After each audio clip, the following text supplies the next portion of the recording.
नहीं जा रहे, सद्बुद्धि ले। देश के अंदर जो हालात चल रहे हैं, जो क्राइसिस चल रहे हैं, उनके बारे में कुछ सोचे देश के नेता।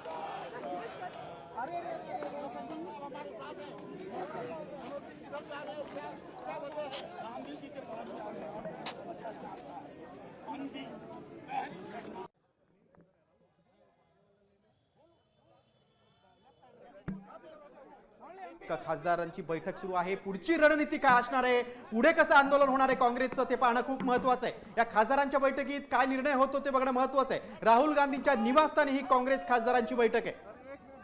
आपण बघू शकतोय की दिल्लीमध्ये पोलिसांचा फौजफाटा सुद्धा वाढलेला आहे। कॅनॉट प्लेसवरची जी दुकानं आहेत ती 6:30 नंतर बंद झाली आहेत। राहुल गांधी यांच्या निवासस्थानाबाहेर सुद्धा पोलिसांचा मोठा फौजफाटा आहे। तर तिकडे जंतर मंतरवर सुद्धा पोलिसांनी अनेक हालचाली करायला सुरुवात केली आहे। त्याच्यामुळे बघा, राहुल गांधीने ट्विट केलेलं आहे की इंडिया आल्याच्या खासदारांनी येत्या 30 जानेवारी मार्गावरील गांधी स्मृती स्थळाकडे शांततापूर्ण मोर्चा काढतील। नीट पेपर फुटीनंतर विद्यार्थ्यांना आत्महत्या करण्यास भाग पाडलं। त्यामध्ये जाताना पाहायला मिळते ठाणे यांची काँग्रेसचे जे खासदार आहेत ते या ठिकाणी उपस्थित आहेत।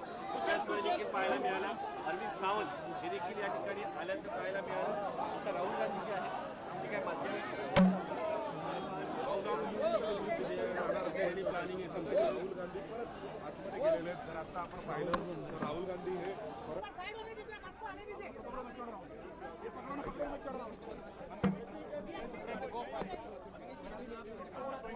दोन दिवसापूर्वी राहुल गांधींनी पंतप्रधानांच्या निवासस्थानाबाहेर आंदोलन केलं होतं। चलो पीएम हाऊस अशी हाक दिली होती आणि आता आपण आज बघतोय की इंडिया आघाडीचे नेते राजघाटच्या दिशेने आहेत। बघा, इंडिया अलायन्सचे खासदार आणि नेते नीट पेपर फुटीनंतर विद्यार्थ्यांना आत्महत्या करण्यास भाग पाडलं। त्या गमावलेल्या विद्यार्थ्यांचं स्मरण करण्यासाठी आम्ही जात आहोत असं राहुल गांधींनी ट्विट केलं। राहुल जी दोनों तरफ बैरिकेड है, आपके घर के दोनों तरफ बैरिकेड है। राहुल जी दोनों तरफ आपके